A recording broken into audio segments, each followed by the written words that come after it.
On April Fool's Day 2017, the world received the greatest trick of all time, the surprise release of the Season 3 premiere of Rick and Morty, The Rick Shank Redemption. And it was glorious. We got a return to the Cronenberg world abandoned in Rick Potion number 9, the fruition of Rick's plan to overthrow the government and Jerry, the return of Bird Person, now Phoenix Person, and the introduction of Rick's series arc to obtain the Szechuan McNugget dipping sauce. And Season 3 as a whole has been chock full of references, secrets, and Easter eggs. And here are some of the best, starting with the premiere. Number 1. Jerry keeps a framed photo of his favorite Rick in the garage. In general, Ricks hate Jerrys, or at very least are disdainful of them. Jerrys are stupid, ignorant, and resentful of Ricks on the whole, and Ricks are mean-spirited, self-involved, and condescending to the extreme. They're just not well suited to one another. Except for Doofus Rick, the gentlest, kindest, and slowest of all Ricks. He and Jerry met and became fast friends and close Rick counters of the Rick kind, and both were outcasts from other Ricks, but found solace in their own friendship. And when Doofus Rick had to go, Jerry was left back where he had been before, disrespected and belittled by his Rick, generally ignored by his own family, and emasculated by life. Doofus Rick was Jerry's one true friend, and it's heartwarming to know Jerry keeps him close to his heart now. Number 2. 1998 Rick lived in Walter White's house from Breaking Bad. There's a lot different about 1998 Rick. He's got shorter hair, bluer pants, and a living wife. Also, he lives in a replica of Walter White's house from Breaking Bad, right down to the bush placement and the rock lawn out front. Well, maybe. Of course, the entire scenario shown here, Rick working in the garage and the method of him discovering the portal gun and the death of his wife and daughter, was a false memory created by Rick to trick Galactic Federation mind interrogator Cornelius Daniel. We never left his Shoney's! So, while this whole thing might be made up in every way, there's also the possibility that the details of the day are made up. But the appearance of Rick, his wife Diane, and their home are all accurate. Of course, it's also possible and more likely that Rick had just been watching Breaking Bad recently and had it on the mind. Number 3. There's a Morty-Rick hybrid at the Citadel of Ricks. The Citadel of Ricks include every kind of Rick imaginable, from Lizard Rick to Black Rick to even Morty Rick, and a Rick that is either a genetic splice or a possibly grown-up version of former Morty. Maybe a bold Rick from another dimension decided hauling his Morty everywhere for protection was too cumbersome, so we spliced their genes together to save some effort, maybe? It might sound crazy, but then again this episode ended with a rant about the discontinued nugget dipping sauce from 1998, so anything's possible. Number 4. Another Morty is carrying around journal number 3 from Gravity Falls. Pretty much every scene on the Citadel of Ricks is chock full of little hidden gems and Easter eggs. And that same frame where we find Morty Rick, we also find another Morty holding onto what is clearly journal number 3 from Gravity Falls, the Journal of Gravity Falls lore written by Stanford Pines that contains information on all the supernatural creatures and going-ons in the series. Of course, this isn't the first time we've seen a Gravity Falls reference in Rick and Morty. Rick and Morty creator Justin Roiland is buds with the Gravity Falls creator Alex Hirsch. And it won't be the last, even in this same frame. Number 5. There's a Morty Mabel and a Morty Dipper at the Citadel of Ricks. Since there's every conceivable version of Rick at the Citadel of Ricks, there's also every conceivable version of Morty, including 2 Mortys that look suspiciously like the protagonists of Gravity Falls. Is their Rick a Grunkle Stan Rick? Maybe we'll find out in Season 9, when Rick finally gets that Szechuan sauce. Number 6. We get a real good look at Rick's dick. It's Tiny Dick! Number 7, Dan Harmon's end screen logo has changed to reflect his divorced life. Well, here's a less than fun Easter egg in the episode. Dan Harmon's end screen logo has gotten significantly more grim since October 2015, as he's gotten divorced and presumably more depressed in the meantime. His logo now has him laying on the couch, disheveled, grayer, and surrounded by garbage and liquor. Here was the previous end screen. Keep your head up, Dan. We, a bunch of strangers on the internet that you'll never meet, still love you. Moving past the premiere, Episode 7 is also overflowing with references. Number 8, tons of cameos and character references. You probably don't need to be told that the Rick with the long hair and the robes is supposed to be a nod to Severus Snape. Same goes for the storylines that contain aspects of movies like Stand By Me, Training Day, and Willy Wonka and the Chocolate Factory. But there were a few other neat references that you might have missed if you weren't rewatching this amazing episode 6 times already. It's kind of incredible it took this long at the creepy Morty Bar Club sex dungeon, but we finally got a version of Morty that's a dead ringer for Marty McFly. Die-hard fans will know that Rick and Morty started as a crude Back to the Future parody called Doc and Marty with an H in there for some reason. Thankfully, these days, the show is still a crude Back to the Future parody with, extra steps. Digging a little deeper, one of the Rick candidates on the debate stage should look familiar to those well-versed in the red-hot memes of 2010. There's no doubt about it that facial hair can only belong to Jimmy the Rent is Too Damn High McMillan. The animators went out of their way to replicate his tie too, which is a nice touch. This one's a little less obscure. Rick Sanchez is one of pop culture's most beloved genius assholes, so it makes plenty of sense that one of his many variations would resemble a real-life genius asshole. If you want to catch every reference in this show, you've got to be willing to pause and zoom. Otherwise, it's hard to catch this Doctor Who shout-out in a crowd shot near the beginning of the episode. The scarf and trench coat are classic Doctor Who standards, but the hat makes it look a bit like this was a specific reference to the 7th Doctor, played by Sylvester McCoy. Back at the creepy Morty, an even deeper cut is lounging in a booth. That's not Rick and Morty creator Justin Roiland, as many have suspected. That's actually Dan Guterman, one of the show's writers. This Morty, on the other hand, is a puzzler. As far as I can tell, no one has quite nailed down just who or what this lineless Morty is supposed to represent. Some have suggested he kind of resembles a South Park character, and others think that he looks more like Marty from the original show prototype. If you have any ideas, please let me know in the comments and berate me for my obvious oversights. Number 9, the return of Shoney's. The appearance of a Shoney's restaurant in the Season 3 premiere has inspired a ton of fan theories, mostly involving Rick still being in the same mind prison where he started the episode. The theories hinge on the idea that every reference to Shoney's reaffirms the idea that Rick is still in the imaginary Shoney's of his own making. So when the Shoney's mug shows up on the mid-management Rick's desk just before he gets blown away, supposedly that's yet another signal that the whole season so far has taken place in Prime Rick's mind. I'm not really on board with this concept, especially because Shoney's is an actual restaurant that exists. Even so, reinforcing the idea that Rick is a big fan of a mid-sized diner chain gives this character a charming new wrinkle. This is a smaller thing than some of the entries on this list, but all these little bits really add up to something special. Number 10. Morty's meaningful signage. Since they know the internet's going to dissect every frame of their show, the Rick and Morty team went ahead and made it worth the effort to pause and zoom during these dense scenes. When Cop Morty drives through a crowd, you could see a handwritten sign that says, "Nobody exists on purpose." This is a callback to a memorable moment in which Morty consoles his sister during a crisis. Nobody exists on purpose. Nobody belongs anywhere. Everybody's gonna die. Come watch TV. During this speech, Morty mentions that he and Rick buried that particular dimension's Rick and Morty in the backyard after they messed up their own universe. The existence of the slogan makes you wonder if the other Rick and Mortys out there have had similar adventures and have similarly consoled Summer, meaning that they likely ruined Cronenberg's realities themselves. It's a bit heavy, but not all the signs have such morbid implications. Second from the right, squint and you can see somebody holding up a sign that reads, "This guy needs a plumbus." Really though, who doesn't? Number 11, the bleak motivational poster in the classroom. Even from the time that we spend in the Morty-filled school, we get the idea that it's really more for the benefit of the Ricks than anyone else. The Mortys that come through the doors are all missing grandfathers for various reasons, and are likely only spending time there to keep sharp until another Rick needs a sidekick. The attitude that regards Mortys as a resource and not as human beings is encapsulated in the recycle sign at the back of the class, the one with a Morty face in the center. Something tells me that sign might be coming down after the regime change. Number 12, Beth's love of horses goes way back. The saga of Simple Rick might be the darkest part of a Pitch Black episode. We see that one of the only Ricks that decided to actually spend his time raising a child is not venerated for his deeds, but instead harvested for delicious-looking snacks. The brief flashbacks of good Rick's parenting are some of the only glimpses we have of that era, so it's worth taking a closer look. In this background, you can see Beth posing for a picture with a horse. This definitely lines up with her current line of work. It's somewhat heartening to see that Beth followed through with her dreams, even in a universe where she wasn't encouraged by a positive father figure. Then again, knowing the show, Beth probably became successful to spite Rick and to show that she doesn't need him around. Number 13, Cop Rick and Cop Morty seatbelt switcheroo. We've hit on this detail a couple times already, but it's so specific here that we have to mention it. The training day Rick and Morty cops flip the script not only on the relationship and personality of the two characters, but their safety habits as well. Note that Cop Morty isn't wearing a seatbelt while Cop Rick is strapped in.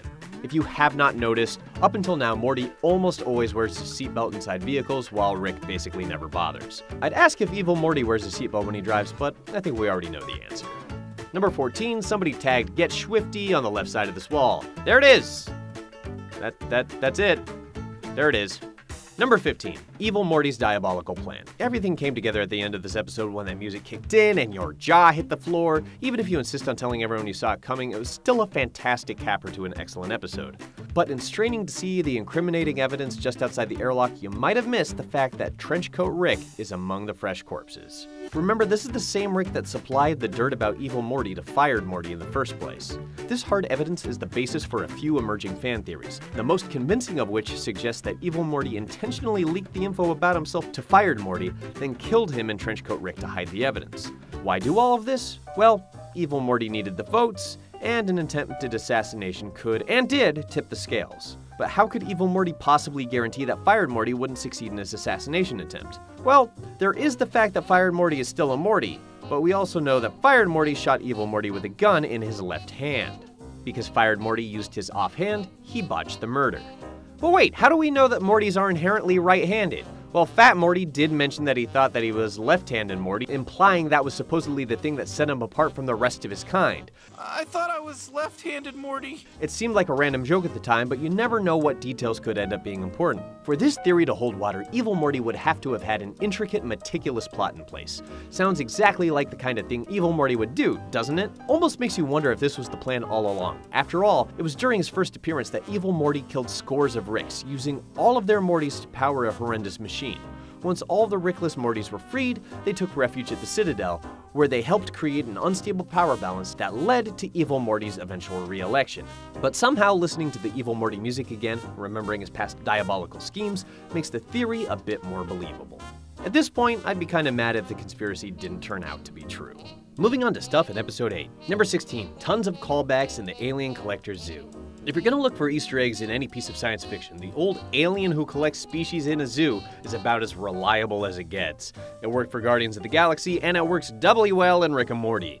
The show has featured dozens of extraterrestrial species and other fantastic beings, so it only makes sense for a galactic curator to include some aliens in its interstellar menagerie. Right off the bat, there's a couple of Mr. Meeseeks, who can be seen for just a few frames while the collector passes Rick and Morty's cell. As no doubt you remember, Meeseeks aren't meant to exist more than a little while, so these poor guys must be in a lot of pain. Also visible for a brief moment are a few female Gazorpazorps, who Rick and Summer met on one of their adventures. Squint hard and you can see the Troutforkians off to the side in a wide shot. If you're wondering whether it's cool for you to call them Glipglops, you probably shouldn't. Like the Troutforkians, a lot of the collected aliens seem to have been present at Rick's party from the Season 1 finale.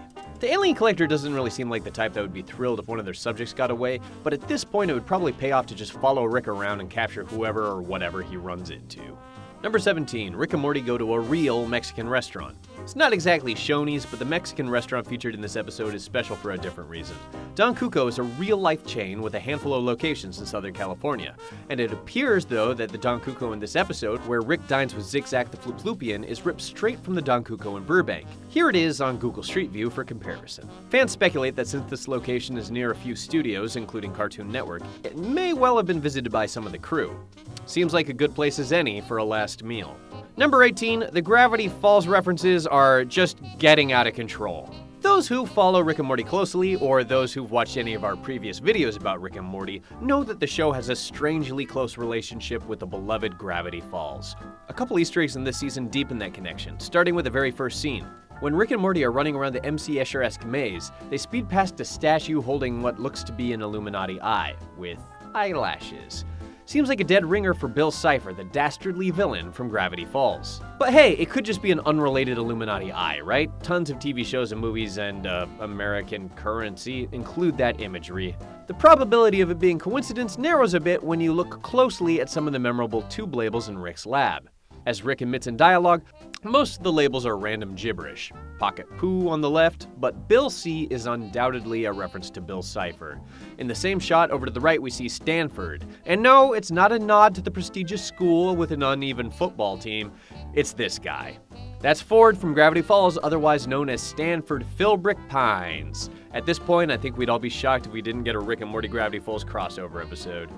Number 19, a quick nod to DC Comics' Sandman. This was obvious to plenty of folks who likely spotted it in the episode's preview, but we'll cover it just in case you're not familiar. The gaunt figure who chases after Rick and Morty in pursuit of the Truth Tortoise is a clear send-up of the DC Comics Vertigo character Sandman, specifically the version created by Neil Gaiman, Sam Keith, and Mike Dringenberg.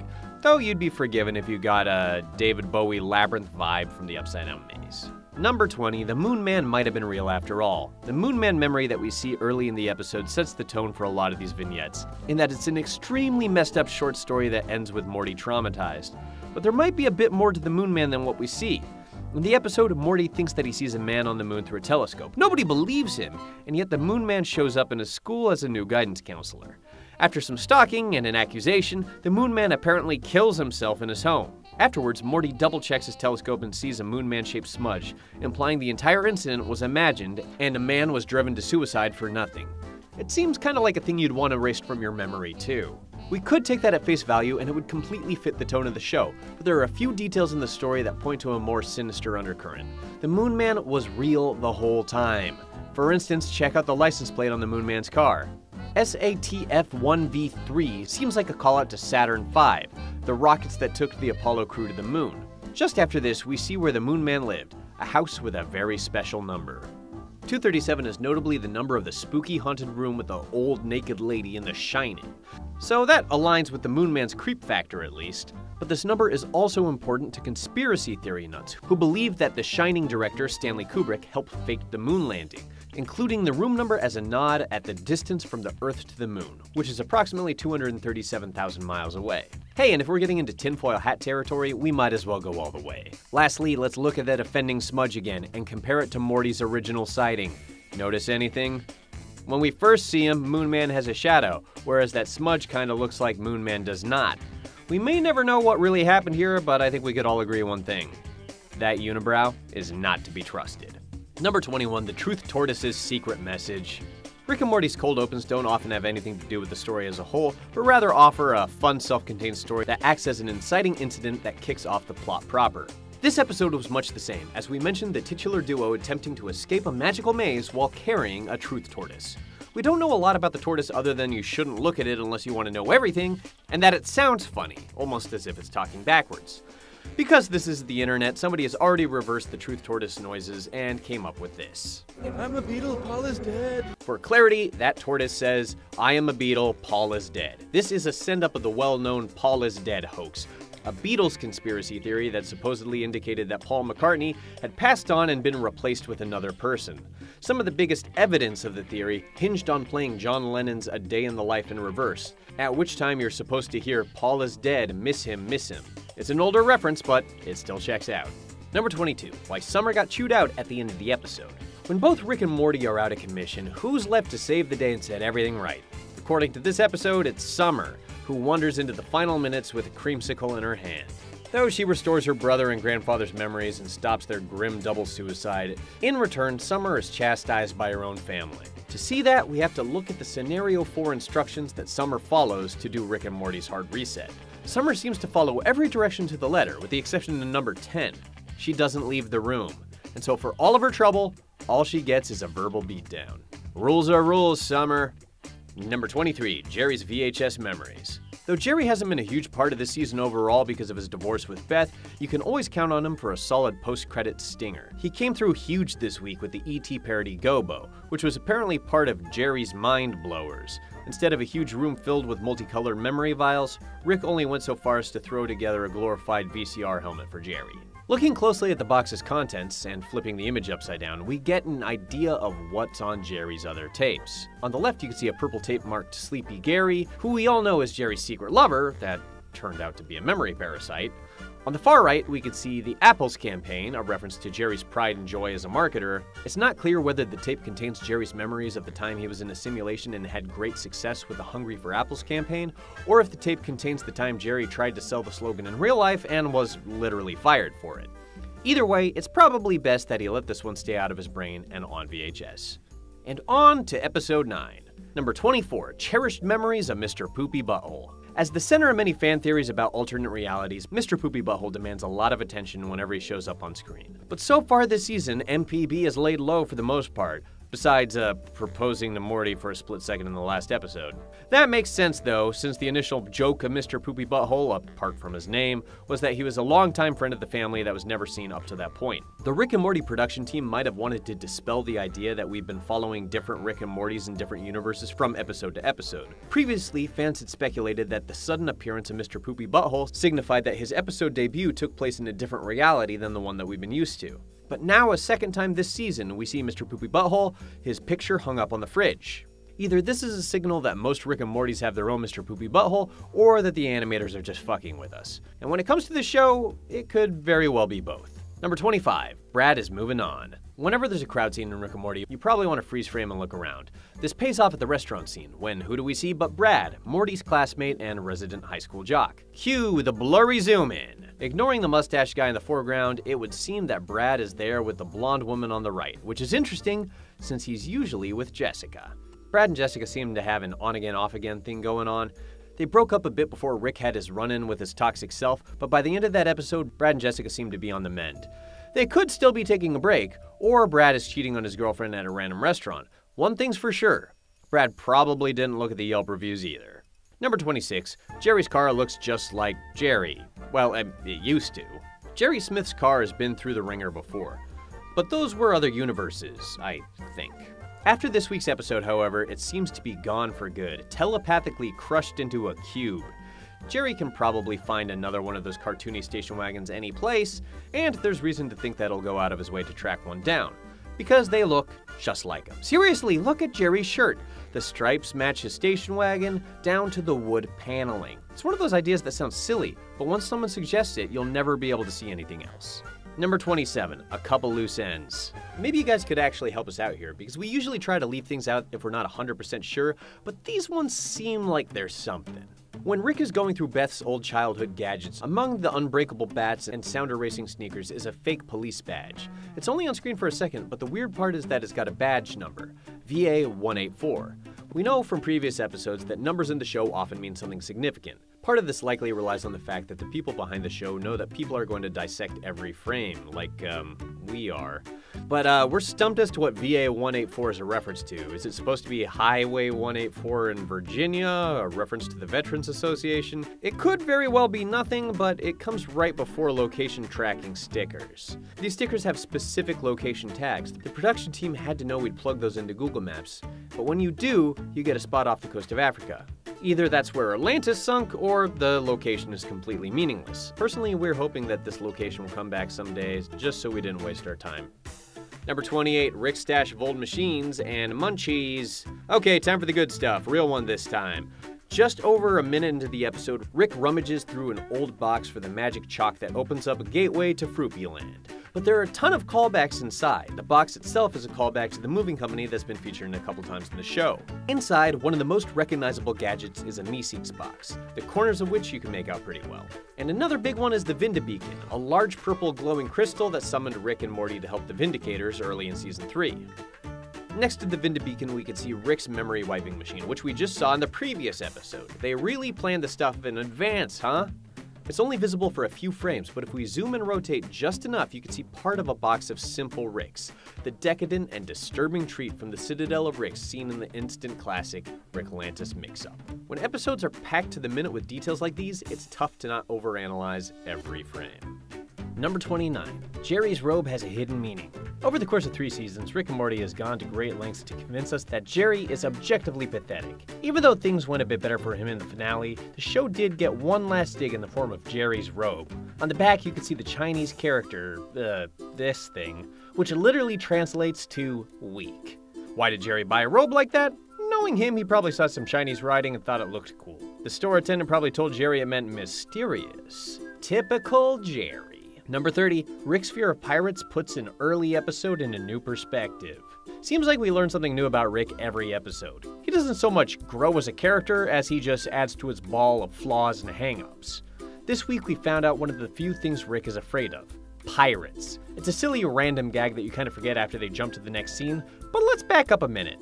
Where have we seen pirates in Rick and Morty before? Back in the first season's Fantastic Voyage, Interspace, Jurassic Park spoof, Anatomy Park, Rick was hung up on an attraction called Pirates of the Pancreas.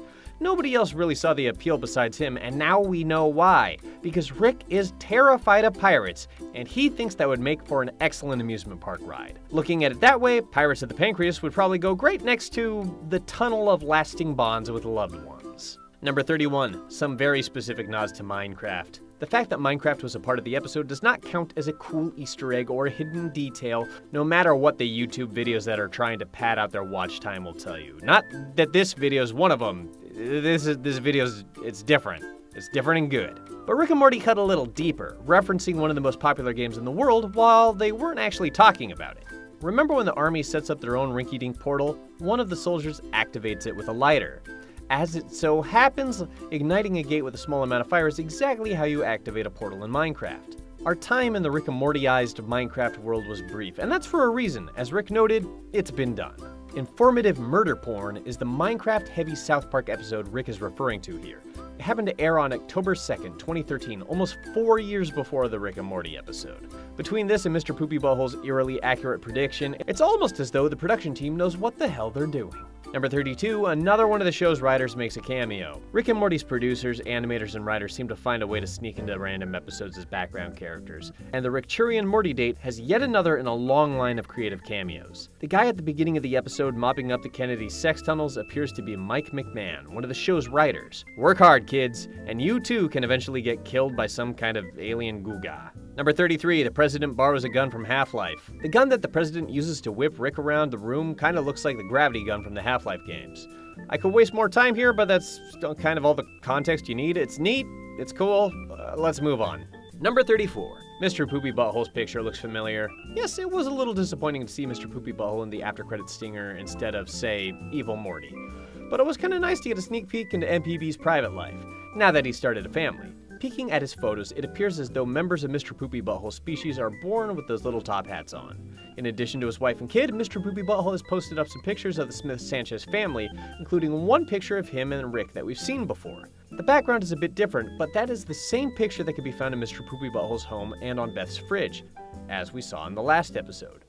This might be one of those things that's a result of animators reusing assets, but it's nice continuity all the same. Number 35, tons of creepy government cover-ups in the White House. If you're looking for Easter eggs and hidden references in this episode, the Rick President fight is jam-packed. There are so many little details obscured by their hectic brawl that you'll absolutely have to go frame by frame to catch everything. While the fight is going on beneath the White House, the most noticeable background gag is the moon landing set. But if you pause at just the right moment while Rick and the President are rocketing up through the floors, you can catch some disturbing stuff. For just a couple of frames, you can see what appears to be the site of a demonic ritual. And just a few frames after this, we see a skeleton between the floorboards that looks a hell of a lot like Tupac Shakur, pistol necklace and all. Backing up, you can see even more of the government's dirty laundry just a few seconds earlier.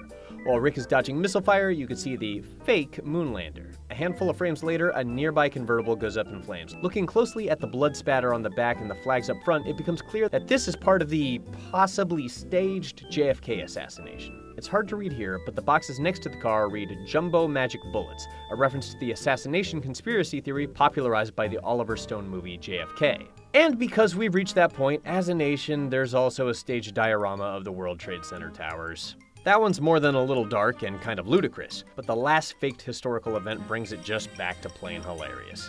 Yep, that is Washington crossing the Delaware, a famous moment in American history which was apparently filmed on a soundstage hundreds of years ago, and the remnants of which the US keeps in a basement under the White House. Only in Rick and Morty would you read that sentence and say, yeah, I buy it.